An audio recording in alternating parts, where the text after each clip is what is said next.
मित्रों, आप सभी लोगों का स्वागत है। मित्रों, चाहे कितनी भी खराब परिस्थिति क्यों ना आ जाए, लेकिन इन 3 लोगों के पास अपनी पत्नी, पुत्री और बहन को भूलकर भी अकेला नहीं छोड़कर नहीं जाना चाहिए। तो मित्रों, वे 3 लोग कौन-कौन से हैं? इसे हम आपको एक अत्यंत महत्वपूर्ण कथा के माध्यम से बताने वाले हैं। इसलिए आप सभी लोगों से हाथ जोड़कर निवेदन है कि आप सभी लोग इस वीडियो को शुरू से लेकर अंत तक पूरा अवश्य सुनना होगा, क्योंकि आधा अधूरा ज्ञान बहुत ही घातक साबित होता है। लेकिन उससे पहले, अगर आप सभी लोगों ने अभी तक हमारे चैनल को सब्सक्राइब नहीं किया है, तो चैनल को सब्सक्राइब करें और सभी वीडियो की नोटिफिकेशन के लिए नोटिफिकेशन बेल को भी दबाएं, जिससे आपको सभी वीडियो की नोटिफिकेशन सबसे पहले मिल सके। साथ ही साथ कमेंट बॉक्स में जय श्री कृष्णा लिखना ना भूलें। मित्रों, किसी समय की बात है, किसी नगर में श्याम नाम का एक व्यक्ति रहता था। वह शादीशुदा था। उसकी पत्नी बहुत ही खूबसूरत थी। उसकी पत्नी का नाम शिवांकी था। श्याम अपनी पत्नी से बहुत प्रेम करता था और वह अपनी पत्नी को खोने से बहुत डरता था। साथ ही साथ श्याम भगवान श्री कृष्ण जी का बहुत बड़ा भक्त था, इसलिए वह प्रतिदिन भगवान श्री कृष्ण जी की पूजा और आराधना करता रहता था।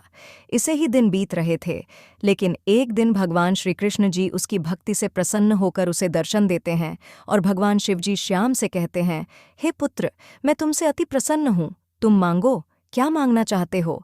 तब वह श्याम नाम का लड़का भगवान श्री कृष्ण जी से कहता है, हे प्रभु, मेरे पास तो आपका दिया हुआ सब कुछ है। आपने ही मुझे बंगला, गाड़ी, पैसा, धन दौलत सब कुछ दिया है। अब मुझे कुछ नहीं चाहिए। किंतु हे प्रभु, मैं आपसे कुछ ज्ञान प्राप्त करना चाहता हूँ। मेरे मन में एक प्रश्न उदय हो रहा है, उसी को मैं आपसे जानना चाहते हैं। तब भगवान श्री कृष्ण जी श्याम से कहते हैं, हे पुत्र, तुम निसंकोच होकर अपने सभी प्रश्न पूछ लो। हम तुम्हें अवश्य तुम्हारे प्रश्न का जवाब अवश्य देंगे। फिर वह श्याम नाम का लड़का कहता है, हे प्रभु, किन परिस्थितियों में अपनी पत्नी को अकेला नहीं छोड़ना चाहिए, मुझे आप बताने का कृपया कीजिए। तब भगवान श्री कृष्ण जी उस श्याम नाम के लड़के से कहते हैं, हे पुत्र, आज तुमने संसार के कल्याण हेतु यह बहुत ही महत्वपूर्ण प्रश्न किया है, इसलिए हम तुम्हें तुम्हारे इस प्रश्न का उत्तर अवश्य देंगे। लेकिन तुम्हें तुम्हारे इस प्रश्न का उत्तर बताने से पहले एक अत्यंत महत्वपूर्ण कथा सुनाना चाहते हैं, जिसे सुनने के बाद तुम्हें तुम्हारे सभी प्रश्नों के उत्तर मिल जाएंगे। मित्रों, भगवान श्री कृष्ण जी श्याम से आगे कहते हैं कि हे पुत्र, जो भी पुरुष इस कथा को मन और ध्यान लगाकर पूरा सुनता है, वह अच्छी तरह से समझ जाता है कि वे कौन से 3 लोग हैं जिनके साथ अपनी पत्नी को कभी भी अकेला नहीं छोड़ना चाहिए। तब श्याम भगवान श्री कृष्ण जी से कहता है कि मैं आपको विश्वास दिलाता हूँ कि मैं इस कथा को शुरू से अंत तक पूरा अवश्य सुनूंगा और इस कथा को अपने साथियों को भी सुनाऊंगा। मित्रों, भगवान श्री कृष्ण जी उस श्याम नाम के लड़के को कथा सुनने लगते हैं और कहते हैं, हे पुत्र, किसी समय की बात है, किसी नगर में एक धनवान व्यापारी रहता था। पूरे नगर में उसका घर सबसे आलीशान था। व्यापारी की पत्नी बड़ी रूपवान तथा सुंदर थी। पूरे नगर में कोई भी स्त्री व्यापारी की पत्नी से सुंदर नहीं थी। उस व्यापारी के घर में एक वट वृक्ष था, जिसमें एक चिड़िया अपना घोंसला बनाकर रहती थी। व्यापारी और उसकी पत्नी उस चिड़िया का खूब ध्यान रखते थे। चिड़िया को प्रतिदिन दाना पानी देते थे और उसे खूब प्यार करते थे। सेठ के घर में कई नौकर चाकर थे और सेठ व्यापार के काम से कई दिनों के लिए नगर से बाहर जाता रहता था। मित्रों, फिर भगवान श्री कृष्ण जी श्याम से कहते हैं, हे पुत्र, एक दिन की बात है। वह चिड़िया उस व्यापारी से कहती है कि सेठ जी, आपको अपनी पत्नी को अकेला छोड़कर नहीं जाना चाहिए। तब वह व्यापारी उस चिड़िया से कहता है कि चिड़िया, तुम ऐसा क्यों कह रही हो? फिर वह चिड़िया उस व्यापारी से कहती है कि सेठ जी, मैं यह बात आपको एक कथा के माध्यम से बताती हूँ, क्योंकि आप ऐसे नहीं समझेंगे। मैं आपको एक कथा सुनाती हूँ। तब वह व्यापारी उस चिड़िया से कहता है कि ठीक है चिड़िया, तुम वह कथा सुनाओ।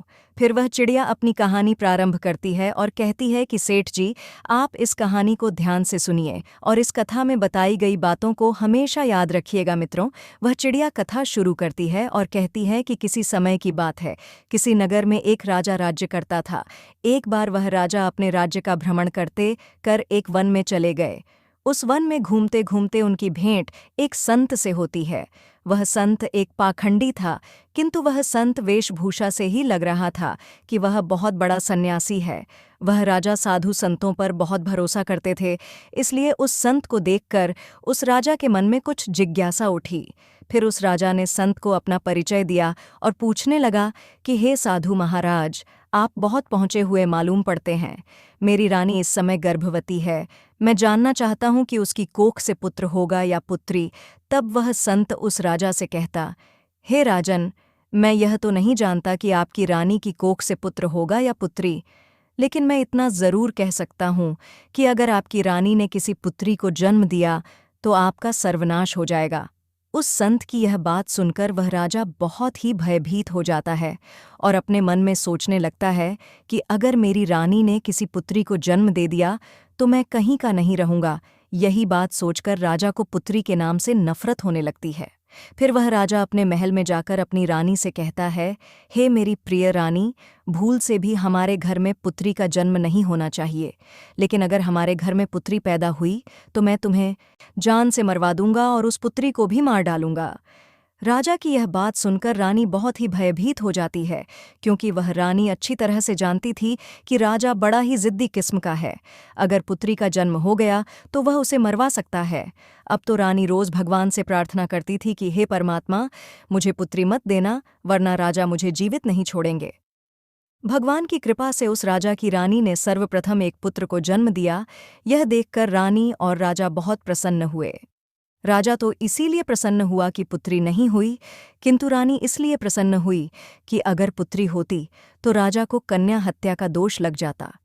मित्रों, भगवान श्री कृष्ण जी श्याम से कहते हैं, हे पुत्र। वह चिड़िया उस व्यापारी से कहती है, सेठ जी, कुछ समय बाद रानी ने फिर से गर्भ धारण किया और जब बच्चे का जन्म होने का समय आया, उसी दौरान उस राजा को किसी ज़रूरी काम से दूसरे राज्य में जाना पड़ गया और उसे लौटने में कई दिन लगने वाले थे। जाते जाते राजा अपनी रानी से कह गया था कि यदि तुम्हारे गर्भ से पुत्री का जन्म हो तो उसे मरवा देना, क्योंकि मैं पुत्री का चेहरा नहीं देखना चाहता हूँ। रानी से इतना कहकर राजा तो चला गया और उसे अपने नगर लौटने में कई माह का समय लग गया, लेकिन उसी दौरान रानी ने एक पुत्री को जन्म दिया। जिस बात का डर था वही हो गया।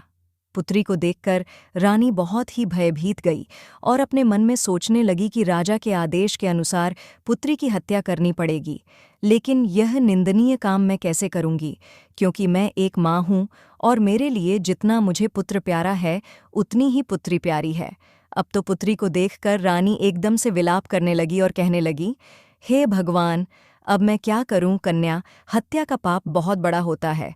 वह रानी अपने मन में सोचने लगी कि पुत्र कपूत हो सकता है, लेकिन माता कुमाता नहीं हो सकती है। रानी बहुत बड़े धर्म संकट में फंस चुकी थी। रानी को विलाप करता हुआ देखकर रानी की दासी उससे पूछने लगी है कि हे रानी, घर में पुत्री हुई है, यह तो बड़े ही सौभाग्य की बात है, लेकिन आप तो बैठी विलाप कर रही हैं, इसका क्या कारण है? तब वह रानी बोलती है कि हे दासी, वास्तव में जो नहीं होना चाहिए था वही तो हो गया।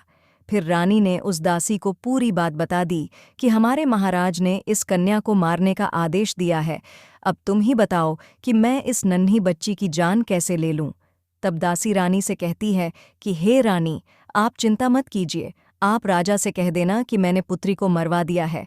मैं अभी आपकी पुत्री को सबके सामने मारने के लिए ले जाती हूँ, लेकिन मैं इसे नहीं मारूंगी बल्कि इसे पाल लूंगी, और अगर कोई पूछेगा तो मैं कह दूंगी कि यह बच्ची मेरी भतीजी है।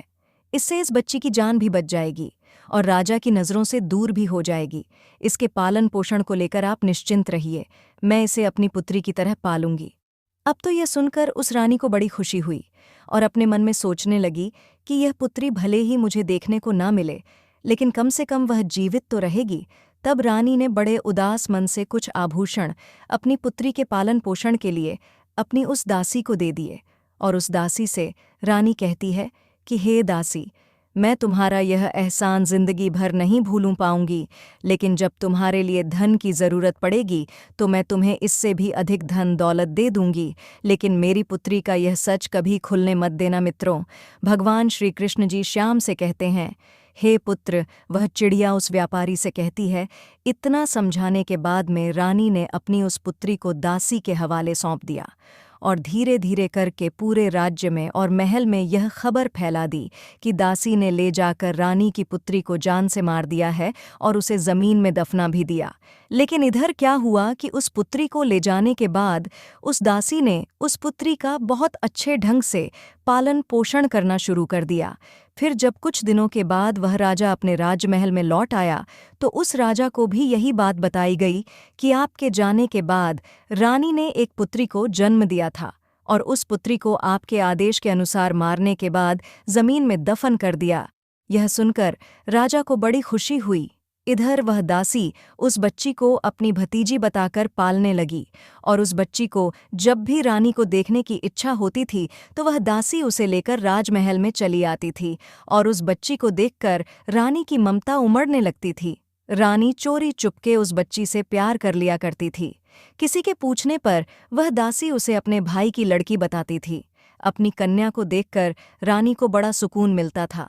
वह उस दासी को धन वस्त्र आभूषण दे दिया करती थी। इधर रानी के आदेश के अनुसार उस दासी ने रानी की पुत्री के परवरिश में किसी प्रकार की कोई कमी नहीं छोड़ी। अब तो धीरे धीरे करके वह पुत्री बड़ी हो लगी और धीरे धीरे वह जवान होती चली गई। लेकिन राजमहल में उसका पालन पोषण नहीं हुआ था, बल्कि एक गरीब दासी के घर में हुआ था। पर फिर भी वह एक सुंदर राजकुमारी की तरह दिखती थी। धीरे धीरे वह सुंदर यौवन से संपन्न हो गई और जब वह जवान हो गई तो उस दासी ने उसे राजमहल ले जाना बंद कर दिया। वह पूरे दिन दासी के घर में ही रहती थी। ऐसे ही दिन बीत रहे थे, लेकिन एक दिन वह राजा अपने नगर का घोड़े पर बैठकर भ्रमण कर रहा था। फिर जब उसका घोड़ा उस दासी के घर के सामने से होकर निकल रहा था तो वह कन्या अपने घर के पास खड़ी होकर स्नान करने के बाद अपने बालों को सुखा रही थी। वह कन्या रूपवती तो थी ही, उस समय तो और भी ज्यादा सुंदर प्रतीत हो रही थी।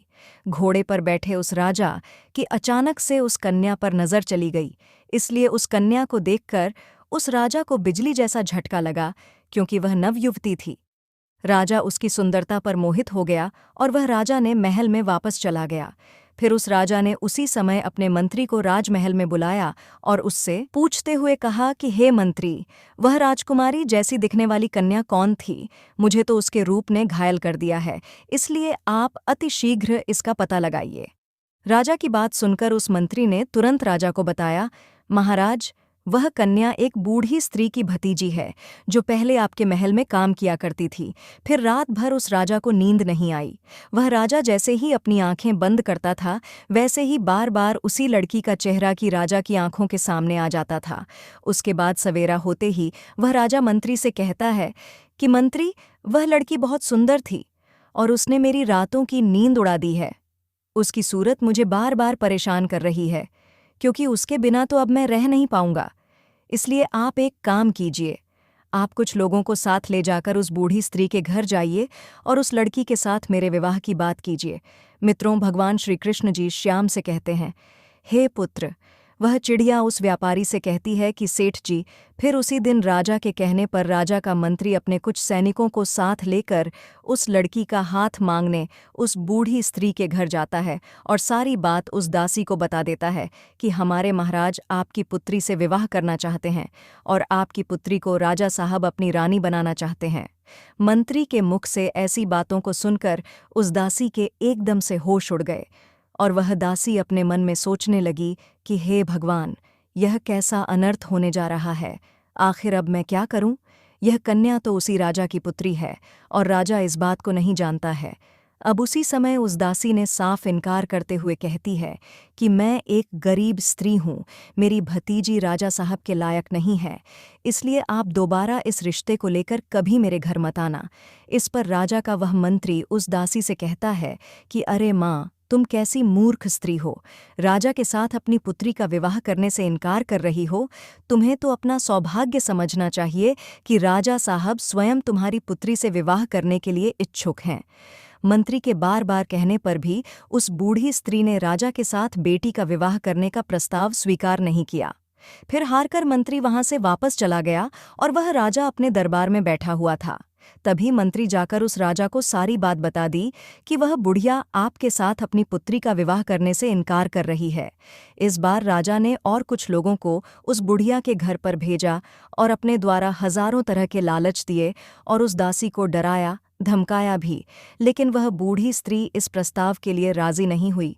उस बुढ़िया का हठ देखकर राजा एकदम से क्रोध से भर गया। इसीलिए उस राजा ने उसी समय तुरंत ही अपने सैनिकों को बुलाकर आदेश दे दिया कि उस बूढ़ी स्त्री को पकड़कर हमारे दरबार में लेकर जल्दी से जल्दी आओ। तब राजा का आदेश पाकर उस राजा के सैनिकों तुरंत ही दौड़ते हुए गए और उस बूढ़ी स्त्री को बंदी बनाकर राजमहल ले आए। बंदी बनाने के बाद दरबार में लाकर राजा के सैनिकों ने उस बूढ़ी स्त्री की खूब पिटाई की, लेकिन सैनिकों की मार को वह बूढ़ी स्त्री बर्दाश्त नहीं कर पाई। कोड़ों की मार पड़ते ही वह बूढ़ी स्त्री राजा के सामने एकदम से चीख कर गिर पड़ी और उसने सारी सच्चाई बता दी कि हे महाराज, वह लड़की कोई और नहीं बल्कि आपकी ही सगी पुत्री है।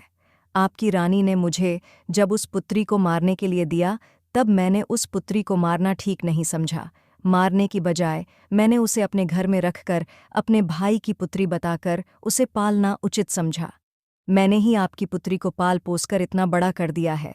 इसलिए यदि आप अपनी ही पुत्री से विवाह करेंगे तो यह बहुत बड़े पाप की बात हो जाएगी। उस दासी की यह बात सुनकर वह राजा चकित रह गया। उसने अपना माथा पीटने लगा और अपने मन में सोचने लगा कि हे भगवान, मैं आज यह कितना बड़ा पाप करने जा रहा था। तूने मुझे इतने बड़े पाप में पड़ने से बचा लिया। अब तो उस राजा को और ज्यादा क्रोध आने लगा। इसलिए उसने तुरंत ही अपने पुत्र को आदेश दे दिया कि हे पुत्र, अपनी बहन को वन में ले जाकर उसका सर काट देना और उसे वहीं पर दफना देना, और प्रमाण के लिए तुम उसकी दोनों आंखें निकालकर मुझे लाकर दिखा देना। लेकिन उस राजा का एक पुत्र था जो उस लड़की से बड़ा था। अब वह भी जवान हो चुका था। अपने पिता की ऐसी बातों को सुनकर वह राजकुमार जो था वह एकदम से परेशान हो गया और अपने मन में सोचने लगा कि पिताजी ने मुझे बहुत ही पाप का कार्य सौंपा है। इतने वर्षों के बाद तो मुझे मेरी बहन मिली है और उसे मैं अपने ही हाथों कैसे मार डालूं, इसके लिए भगवान कभी मुझे क्षमा नहीं करेंगे। हे भगवान, यह पाप मुझसे ना कराओ।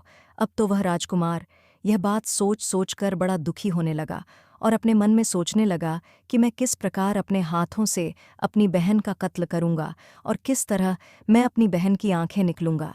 लेकिन यदि मैं बहन का कत्ल करने से मना करता हूं तो पिताजी बहुत बड़ा जिद्दी है। वे मुझसे नहीं तो किसी और से मेरी बहन को मरवा ही देंगे। यह सब सोच सोचकर वह राजकुमार बहुत परेशान हो रहा था। अब तो मजबूर होकर वह राजकुमार अपनी बहन को लेकर वन की ओर जाने लगा, क्योंकि उसे जाना ही था। उसके पिता का जो आदेश था। मित्रों, भगवान श्री कृष्ण जी श्याम से कहते हैं कि हे पुत्र, वह चिड़िया उस व्यापारी से कहती है, हे सेठ जी, वह राजकुमार अपनी बहन को वन में ले जाते समय अब तो भाई का प्यार बहन के लिए उमड़ पड़ा और वह अपनी बहन से कहने लगा, हे बहन, मैं किसी भी परिस्थिति में तुम्हारा कत्ल नहीं कर सकता हूँ क्योंकि तुम मेरी प्यारी बहन हो, लेकिन मैं तुम्हें इसी वन में छोड़ देता हूँ। अब आगे तुम्हारी किस्मत तुम्हारे साथ क्या करती है। तब बहन ने जवाब देते हुए कहा कि भैया, तुम मुझे मार दो और मारकर मेरी आंखें निकालकर पिताश्री के पास ले जाकर दिखा दो, लेकिन यदि तुम मेरी आंखें निकालकर नहीं ले जाओगे तो पिताजी मार देंगे। फिर दोनों भाई बहन एक दूसरे से लिपटकर बहुत विलाप करने लगते हैं, क्योंकि उनके ऊपर दुखों का पहाड़ टूट पड़ा था और उन्हें कुछ समझ में नहीं आ रहा था कि वे करें तो क्या करें। अंत में वह राजकुमार इस नतीजे पर पहुंचा। उसने निश्चय कर लिया कि वह अपनी बहन को नहीं मारेगा। उसने अपनी बहन को समझाया कि बहन, मैं तुम्हें इस वन में छोड़कर जा रहा हूँ। आगे तुम्हारा भगवान मालिक है, वह तुम्हारे साथ क्या करेगा, और मैं कोई ना कोई बहाना पिताजी के सामने बना दूंगा। अपनी बहन से इतना कहकर उसने अपनी बहन को उसी वन में छोड़ दिया और आगे के लिए चल पड़ा। आगे जाकर उसे उसी वन में एक हिरण दिखाई दिया, तो उसने तुरंत उस हिरण का वध किया और उसकी दोनों आंखें निकाल लीं। उसके बाद वह अपने पिता के सामने राजमहल में पहुंच गया और उसी हिरण की दोनों आंखें दिखाते हुए कहा कि पिताजी, मैंने बहन को मारकर एक नदी में फेंक दिया है। वे आंखें देखकर राजा को भी भरोसा हो गया था कि वास्तव में मेरे पुत्र ने उस लड़की को मार दिया है। अपने पुत्र की बात सुनकर वह राजा बड़ा प्रसन्न हुआ। इधर रानी ने अपने पुत्र को अपने कक्ष में बुलाया और उससे पूछते हुए कहा कि पुत्र, क्या तू सच में अपनी बहन को मारकर आया है। तब वह राजकुमार अपनी माँ से कहता है कि हे माँ, मैं आपसे झूठ नहीं बोलूँगा। मैंने अपनी बहन को नहीं मारा, बल्कि मैं उसे एक वन में छोड़कर चला आया हूँ। यह सुनकर रानी को बड़ा सुकून मिला और वह भगवान से प्रार्थना करने लगी कि हे भगवान, तुम्हारा बहुत बहुत धन्यवाद जो तुमने मेरे पुत्र को सद्बुद्धि दी। मेरी पुत्री वन में अकेली भटक रही होगी, आप उसकी रक्षा करना और उसे ऐसी जगह पर लगा देना कि उसका जीवन सुखपूर्वक से पार हो जाए। जब उसे जन्म दिया है तो वह अपना पूरा जीवन जीकर ही मृत्यु को प्राप्त हो। इधर राजकुमारी उस वन में पेड़ों से फल खाकर धीरे धीरे करके अपना गुजारा करने लगी। पेड़ और कटीली झाड़ियों के बीच घूमते घूमते उसके वस्त्र बिल्कुल फट चुके थे। वह अर्धनग्न अवस्था में उसी वन में भटक रही थी और उसे उस वन भटकते हुए कई दिन बीत जाते हैं। और एक दिन ऐसा भी आ गया कि उसके शरीर पर थोड़े ही वस्त्र बचे थे। वह वृक्षों से फल फूल खाकर अपना दिन गुजारती थी और घनी झाड़ियों के बीच छिपकर सो जाती थी। एक दिन उसी वन में एक दूसरे राज्य का राजा शिकार खेलने के लिए आया। इधर वह राजकुमारी वृक्षों से फल तोड़कर खा रही थी। फिर जैसे ही उसके कानों में घोड़े की आवाज़ पहुंची तो वह राजकुमारी घनी झाड़ियों के बीच छिप गई। संजोग से वह राजा उसी वृक्ष के नीचे विश्राम करने के लिए गया था। तभी अचानक से उस राजा की नज़र उन झाड़ियों के बीच गई तो उसने देखा कि झाड़ियों के बीच कोई बैठा है। क्योंकि किसी मनुष्य की आकृति नज़र आ रही थी, इसलिए उस राजा ने तुरंत ही आवाज़ लगाई और कहा, तुम कौन हो और इन झाड़ियों के बीच में क्या कर रहे हो? तुम जो भी हो, तुरंत बाहर निकल कर आओ। मैं तुम्हें विश्वास दिलाता हूँ, मैं तुम्हें कोई हानि नहीं पहुँचाऊँगा। राजा की बात सुनकर झाड़ियों के बीच से उस राजकुमारी ने आवाज़ दी, हे राहगीर, मैं एक दुखी लाचार स्त्री हूँ। मेरे बदन पर वस्त्र नहीं है क्योंकि मैं निर्वस्त्र हूँ। इसलिए यदि तुम कोई वस्त्र मुझे दे दो तो मैं उसे पहनकर बाहर आ जाऊंगी। किसी स्त्री की आवाज़ सुनकर वह राजा आश्चर्यचकित हो गया था कि इस वन के बीच में भला यह स्त्री क्या कर रही है, जरूर किसी दुख की मारी होगी। तब उस राजा ने कुछ वस्त्र उन झाड़ियों के बीच फेंक दिए। उसके बाद उस राजकुमारी ने उन वस्त्रों को पहनकर उस राजा के सामने आई। फिर उस राजा ने जब उसकी सुंदरता को देखी तो वह उसे देखता ही रह गया और अपने मन में सोचने लगा कि मैंने इतनी सुंदर स्त्री अपने जीवन में पहले कभी नहीं देखी है। किसने इसे इस वन में छोड़ दिया है? यह तो मेरी रानी बनने के योग्य है। तब उस राजा ने अपने बारे में उस राजकुमारी को बताया और कहा कि हे सुंदरी, तुम जो भी हो उससे मुझे कुछ मतलब नहीं है। अब मैं तुम्हें अपनी रानी बनाना चाहता हूँ। राजा की बात सुनने के बाद में वह राजकुमारी भी उस राजा की पत्नी बनने के लिए राजी हो जाती है। कहते हैं ना कि डूबने वाले को एक तिनके का सहारा ही बहुत है। यहाँ तो फिर भी एक राजा था जो उसे अपनी पत्नी बनाना चाहता था। मित्रों, भगवान श्री कृष्ण जी श्याम से कहते हैं, हे पुत्र, वह चिड़िया उस व्यापारी से आगे कहती है कि सेठ जी। इसके बाद वह राजा उस कन्या को अपने रथ पर बिठाकर अपने राज्य में आया तो सबसे पहले वह अपने पिता के जैसे एक बुजुर्ग ब्राह्मण के घर पहुंचा और उस लड़की को उस बुजुर्ग ब्राह्मण के घर छोड़ दिया और उससे कहता है कि हे काका, आप ऐसा समझो कि यह आपकी पुत्री है और मैं इस लड़की से विवाह करूंगा। लेकिन यदि मैं इसे ऐसे अपने राजमहल में ले जाता हूँ तो लोग कहेंगे कि राजा किसी कन्या को भगाकर लाया है। इससे मेरी मान प्रतिष्ठा को ठेस पहुंचेगी। इसलिए मैं इससे विधि विधान के अनुसार विवाह करके इसे अपने राज्य महल में ले जाना चाहता हूँ। तब तक यह आपके घर आपकी पुत्री बनकर रहेगी और मैं कल कई लोगों के साथ आपके घर पर रिश्ता मांगने के लिए आऊँगा और फिर मैं इससे विवाह करके अपने राज्य महल ले जाऊँगा। तब उस ब्राह्मण ने जवाब देते हुए कहा कि हे महाराज, यह आपकी अमानत है और यह अब मेरी पुत्री है। इसलिए जब भी आपका मन करे तब आप इससे विवाह करके अपने महल ले जाना। मैं तब तक इसका अच्छी तरह से ख्याल रखूंगा। उसके अगले दिन उस राजा का सेनापति और उसका मंत्री उस बूढ़े ब्राह्मण के घर पर गए और उस राजकुमारी का अपने राजा के लिए हाथ मांगा। फिर उसके बाद 1-2 दिन में उसकी मंगनी हुई और विवाह भी ही गया। विवाह करने के बाद वह राजकुमारी उस राजा की पत्नी बनकर रहने लगी। अब वे दोनों बहुत ही प्रसन्न रहने लगे और वह राजा सुंदर रानी पाकर खुश था। वह राजकुमारी घर और पति पाकर बहुत ही प्रसन्न थी। उस राजा ने विवाह के बाद भी अपनी पत्नी से कभी उसका परिचय नहीं पूछा। इसी प्रकार उन दोनों को एक साथ रहते रहते 2 वर्ष बीत जाते हैं। धीरे धीरे वह समय भी आ गया जब रानी ने पुत्र को जन्म दिया। अब तो वह राजा और भी ज्यादा खुश हो गया। लेकिन एक दिन उस राजा ने अपनी रानी से पूछा, हे प्रिय, अब हम दोनों एक पुत्र के माता पिता बन चुके हैं। हमारा संबंध अटूट हो गया है। अब तुम मुझे अपने कुल तथा खानदान और अपने अतीत के बारे में समझा सकती हो। तब उस राजकुमारी ने किसी प्रकार से उस बात को टाल दिया। इसी प्रकार से कई वर्ष बीत जाते हैं। कुछ समय बाद उस रानी ने फिर एक पुत्र को जन्म दिया। तब उस राजा ने फिर से अपनी रानी से वही बात दोहराई, लेकिन वह राजकुमारी अपने बीते कल की बातें अपने पति को नहीं बताना चाहती थी। लेकिन राजा ने उसका अतीत जानने की बहुत इच्छा जताई और रानी भी जानती थी कि राजा साहब उससे बहुत प्रेम करते हैं। तब उस राजकुमारी ने राजा के पूछने पर अपने जीवन की सारी कहानी सच सच सुना दी। फिर जब उस राजा ने राजकुमारी के मुख से ऐसी दुख भरी दास्तां सुनी तो उसकी भी आंखों में आंसू भर आए और वह राजा उसके पिता को धिक्कार लगा।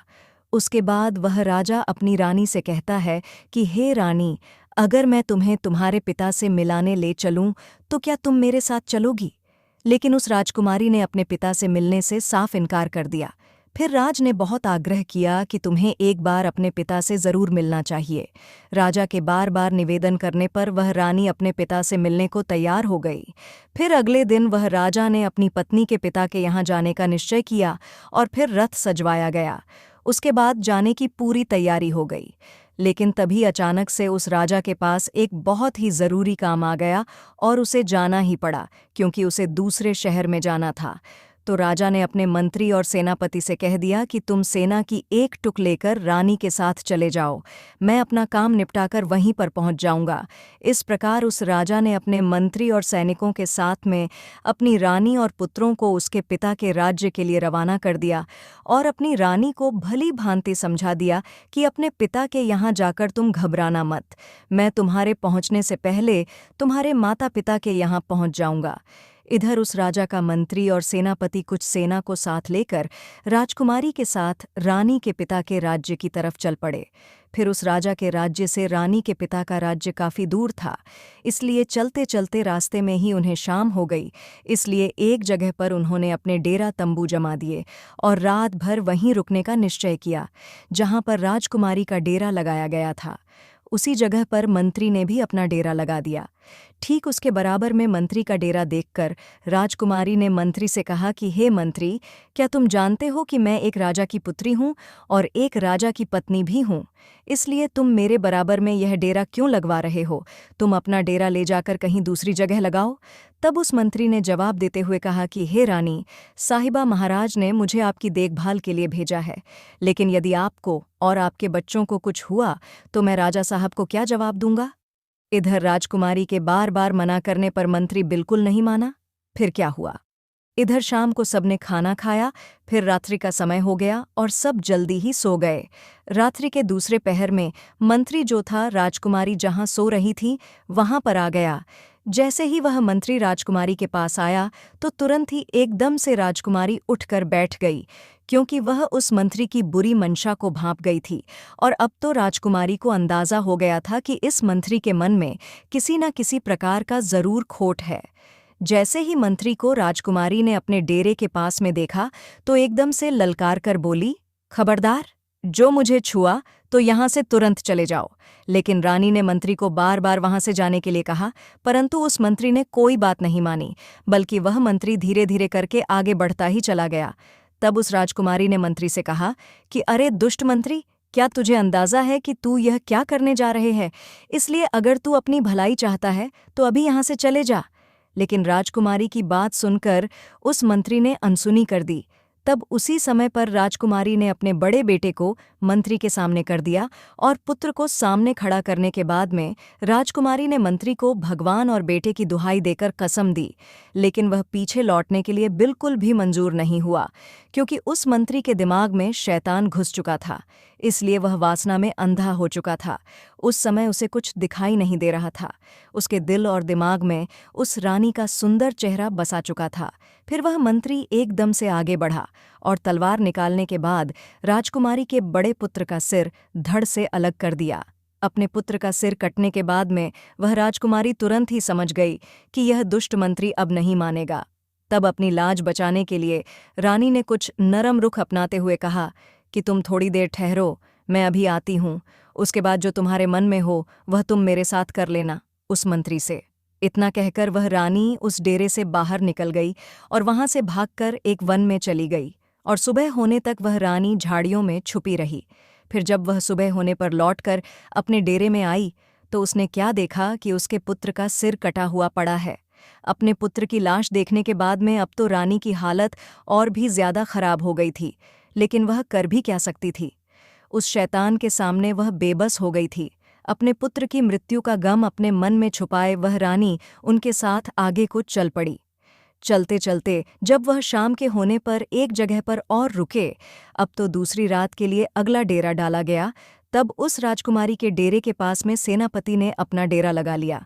तब राजकुमारी ने उस सेनापति को बुलाकर कहा कि तुम अपने डेरे को यहाँ से दूर हटा करके लगाओ इस पर। सेनापति ने जवाब देते हुए कहा कि हे राजकुमारी, मेरी जिम्मेदारी है कि मैं आपकी सुरक्षा करूं। फिर राजकुमारी के बार बार मना करने पर भी उस सेनापति ने अपने डेरे को वहां से दूर नहीं लगाया। अब तो राजकुमारी को सब कुछ समझ में आ चुका था। इसी चिंता में वह राजकुमारी पूरी रात सो नहीं पाई। फिर जैसे ही आधी रात होती है तब उसी समय उस सेनापति के दिमाग में काम वासना का शैतान घुस जाता है। वह राजकुमारी के डेरे में रात्रि के समय में प्रवेश कर लेता है। तो राजकुमारी ने उस सेनापति को भी ललकार कर कहती है कि अरे सेनापति, क्या तुम जानते नहीं हो कि मैं कौन हूँ? तुम्हें पता होना चाहिए, मैं एक राजा की पत्नी हूँ और राजा की पुत्री भी हूँ। यह सब जानते हुए भी तुम मेरे डेरे में घुसे चले आ रहे हो, इसलिए तुम तुरंत ही मेरे डेरे से बाहर निकल जाओ। लेकिन वह दुष्ट सेनापति मानने वाला नहीं था। उसके दिमाग में तो काम वासना उत्पन्न हो गई थी और वह तो काम वासना के चक्कर में अंधा हो चुका था। इसीलिए राजकुमारी के बार बार निवेदन करने पर भी उस सेनापति ने राजकुमारी की एक नहीं मानी। जब वह रानी की ओर बढ़ने लगा तो राजकुमारी ने अपने छोटे पुत्र को उस सेनापति के सामने खड़ा कर दिया और उसकी कसम दी कि तुझे मेरे बेटे की कसम है, यदि तुमने मेरे ऊपर बुरी नजर डाली भी। मित्रों, भगवान श्री कृष्ण जी श्याम से कहते हैं, हे पुत्र, वह चिड़िया उस व्यापारी से कहती है। उस राजकुमारी की यह बात सुनकर उस सेनापति ने अपने म्यान से तलवार निकाली और रानी के उस छोटे पुत्र का सर काट करके अलग कर दिया। इस प्रकार से राजकुमारी के दूसरे पुत्र का भी सिर कट गया। तब उसी समय पर वह राजकुमारी उस सेनापति से कहती है कि हे सेनापति, तुम थोड़ा सा रुको, मैं अभी आती हूँ। उसके बाद में जो तुम्हारी इच्छा हो वह तुम मेरे साथ कर लेना। अब तो वह राजकुमारी वहां से भाग निकली और भागते भागते वह एक वन में चली गई। आगे जाकर उसे एक गहरी नदी दिखाई दी। अब तो उस राजकुमारी ने अपने मन में यह निश्चय कर लिया कि जब मेरी संतान ही नहीं रही, मेरे पुत्र ही नहीं रहे, तो फिर ऐसे में मैं जीकर क्या करूंगी।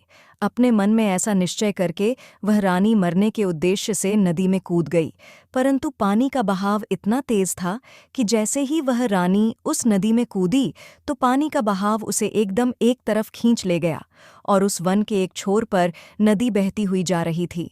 नदी में बहते बहते वह वन के उसी किनारे पर जाकर लगी और सुबह हो चुकी थी। फिर वहां पर दो सन्यासी महात्मा उसी नदी में अपने गुरु के वस्त्र धोने के लिए आए हुए थे। उसी समय उन सन्यासी महात्माओं ने देखा कि कोई स्त्री उस नदी में बहते हुए उनकी तरफ आ रही है। तब उन दोनों योगियों ने उस रानी को पकड़कर बाहर निकाल लिया। अब तो राजकुमारी के पैरों तले जमीन खिसक गई। अब वह राजकुमारी अपने मन में सोचने लगी कि उस मंत्री और सेनापति से मुझे जैसे तैसे छुटकारा तो मिल गया, अब यहाँ से इन दो योगियों ने मुझे घेर लिया है। जैसे ही उन दोनों योगियों ने राजकुमारी को पकड़ा, तब तक 4 सन्यासी महात्मा और आ पहुंचे। अब तो वह राजकुमारी और भी ज्यादा भयभीत हो गई और अपने मन में सोचने लगी, अब तो मैं यहाँ पर और भी बड़ी मुसीबत में फंस गई हूँ। अब मेरा क्या होगा? क्योंकि वह रानी इतनी सुंदर थी कि जो कोई उसे देख लेता था वह उसे देखकर पागल हो जाता था। इसलिए अब तो वे महात्मा आपस में लड़ने लगे, एक दूसरे के साथ धक्का मुक्की करने लगे। एक दूसरे को धक्का देकर कहने लगे, यह राजकुमारी मेरी है, यह मेरी है। आखिर अंत में संत महात्माओं ने यह सोचा कि ऐसे तो हम 6 में कोई फैसला नहीं हो पाएगा। हम सभी अपने गुरुजी के पास में इस राजकुमारी को लेकर चलते हैं, वही हमारा फैसला करेंगे। अपने गुरुजी के पास पहुंचने के बाद में उन योगियों ने उस राजकुमारी को देखते हुए अपनी इच्छा जाहिर कि अपने शिष्यों को एक स्त्री के पीछे आपस में लड़ते देखा तो उनके गुरु समझाने लगे, क्योंकि उन योगियों के जो गुरु थे वे बहुत बड़े विद्वान और तपस्वी संत थे। गुरुजी ने उस स्त्री को देखते ही समझ लिया कि यह स्त्री जो है यह कोई राजघराने से है। फिर उन्होंने अपने शिष्यों को समझाते हुए कहा कि हे शिष्य, तुम 6 भाई हो और तुम्हारी कोई बहन नहीं है, इसलिए तुम एक काम करो, इसे अपनी बहन के रूप में स्वीकार कर लो। यदि यह तुम्हारी बहन बनकर तुम्हारे आश्रम पर रहेगी तो एक ना एक दिन तुम्हारी जिंदगी बदल जाएगी। इस प्रकार गुरु के समझाने पर उनके समझ में आ गया और उन्होंने उस रानी को अपनी बहन बना लिया, क्योंकि वे साधु महात्मा उसके पिता के राज्य में रहते थे और अब तो उस राजकुमारी को पता चल चुका था कि वह अपने पिता के राज्य में प्रवेश कर चुकी है। फिर वह रानी उन्हीं साधु महात्माओं के आश्रम में रहने लगी। वे 6 महात्मा उसे अपनी बहन की तरह रखते थे। मित्रों, भगवान श्री कृष्ण जी श्याम से कहते हैं, हे पुत्र, वह चिड़िया उस व्यापारी से आगे कहती हैं कि हे सेठ जी, उधर वह राजा अपने मंत्री और सेनापति और सेना से आकर मिला तो उसने अपनी पत्नी और बच्चों को वहां पर नहीं देखा। फिर वह राजा अपने सेनापति और मंत्री के पास आकर अपनी पत्नी और पुत्रों के बारे में पूछा। तब उसके मंत्री और सेनापति दोनों ने एक साथ एक स्वर में मिलकर कहा, हे महाराज, मुझे क्षमा करना, क्योंकि आपकी रानी नहीं थी, बल्कि वह तो एक डायन थी, इसलिए वह आपके दोनों पुत्रों को मारने के बाद में यहाँ से भाग गई है। उस मंत्री और सेनापति ने इस प्रकार से कहा था कि राजा साहब को विश्वास हो गया। इसलिए वह राजा अपने मन में सोचने लगा कि अगर कोई झूठ बोलेगा तो एक बोलेगा, दूसरा क्यों बोलेगा। तब उस राजा ने यह आदेश दे दिया कि अब तो हम उसके पिता के पास जरूर जाएंगे। अतिशीघ्र सब लोग उसके पास चलिए। उधर तो वह राजा अपने सेनापति और मंत्री के साथ अपनी पत्नी के पिता के पास जाता है और इधर वह राजकुमारी अपने 6 भाइयों, जो उस समय योगी के रूप में थे, से कहती है कि हे भाइयों, तुम सभी राजा के पास में जाओ और राजा से कहना कि हमारी बहन आपके दरबार में एक कथा सुनाना चाहती है, इसलिए यदि राजा साहब किस्सा सुनना चाहें तो हम उन्हें आपके दरबार में बुलाकर लाए। क्योंकि राजकुमारी को अच्छी तरह से पता था कि हमारे पिता को कथा सुनना बहुत अच्छा लगता है।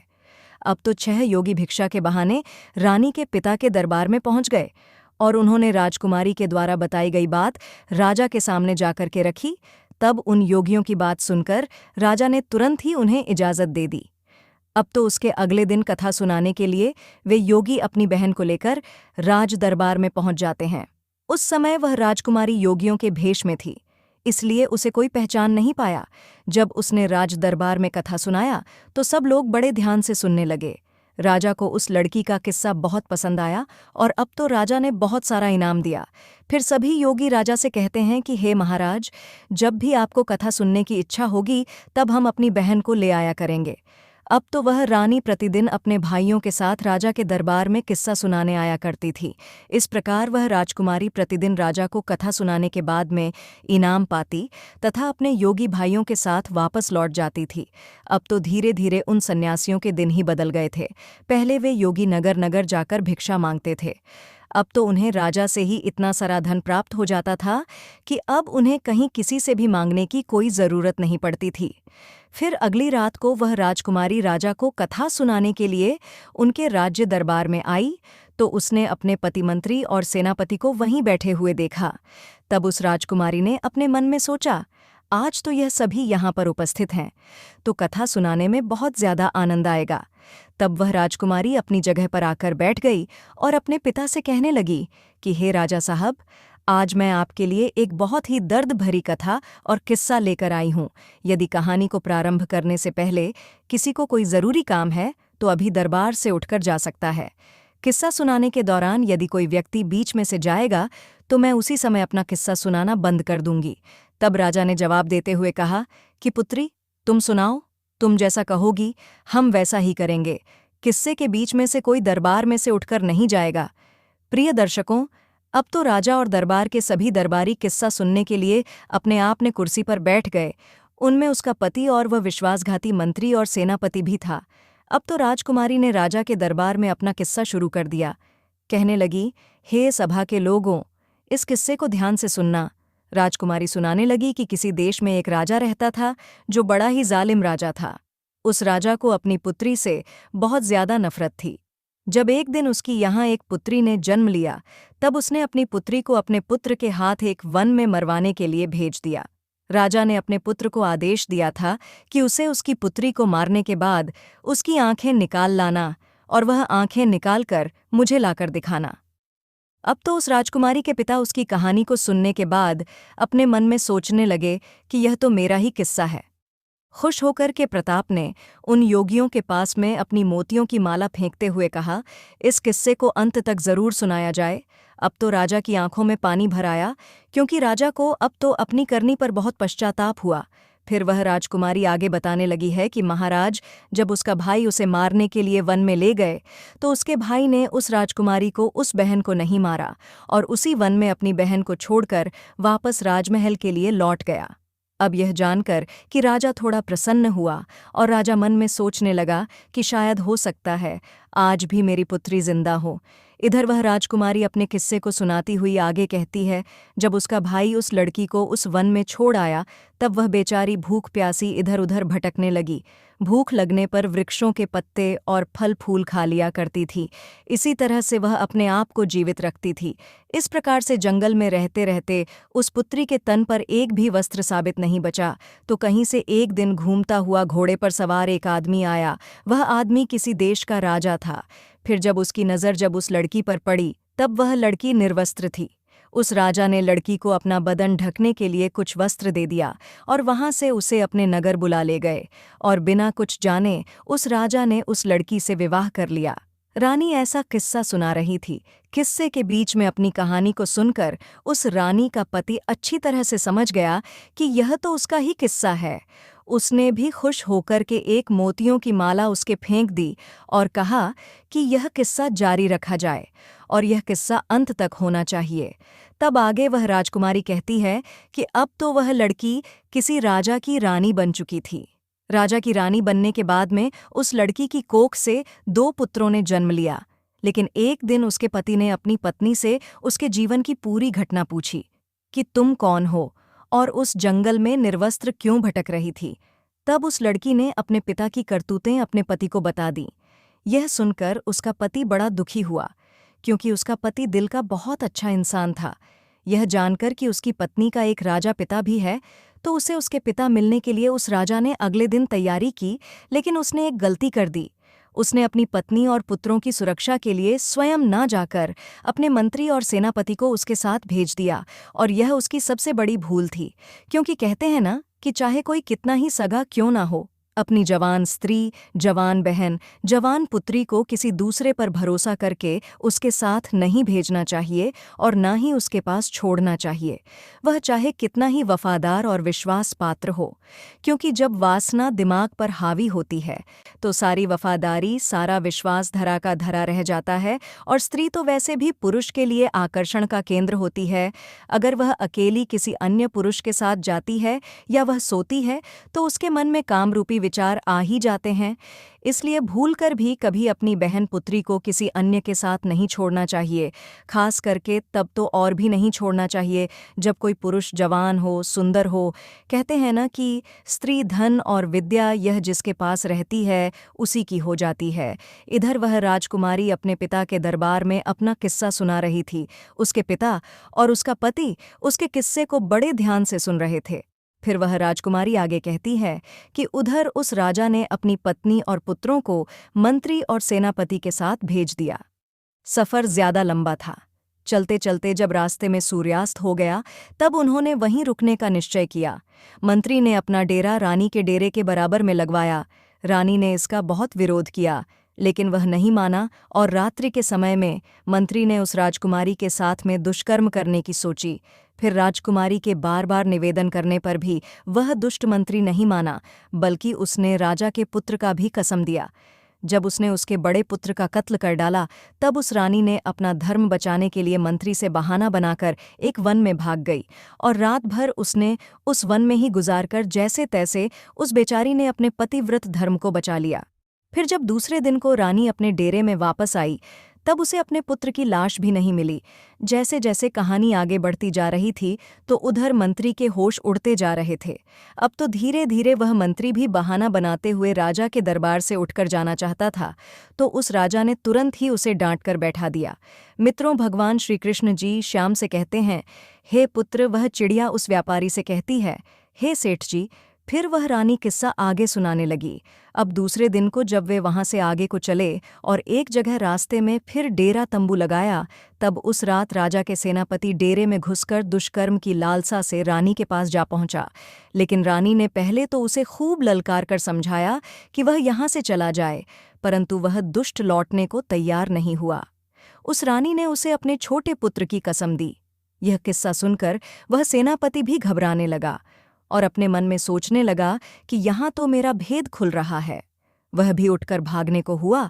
तब राजा ने डांटकर उसे भी बैठा दिया और उससे कहा, क्यों भाई, सच्चाई तुमसे सुनी नहीं जा रही क्या? सेनापति भी अपना मुंह लटकाकर चुपचाप बैठ गया। इधर किस्सा जारी था। वह राजकुमारी आगे कहने लगी, फिर उसके बाद सेनापति ने भी रानी के छोटे पुत्र का कत्ल कर दिया। वह गलत भाव लेकर रानी के पास बढ़ता गया। तब उसी समय पर किसी न किसी प्रकार से वह रानी अपनी जान बचाकर वहां से भाग निकली और वहां से जाकर एक नदी में कूद गई। लेकिन उसकी किस्मत ने वहां पर भी उसका साथ नहीं दिया। वह बेचारी जिंदा उस नदी में कूदने के बाद भी बच गई। उस नदी में बहते बहते वह चली गई और एक वन के दूसरे छोर पर 6 योगियों के हाथ चढ़ गई और सन्यासियों ने भी उस राजकुमारी को अपनी पत्नी बनाना चाहा, परंतु उनके महान बुद्धिमान गुरुजी ने उन सन्यासियों के हाथों से यह पाप होने से बचा लिया और उनके गुरुजी के बार बार समझाने पर उन सन्यासियों ने उस राजकुमारी को अपनी बहन के रूप में स्वीकार कर लिया।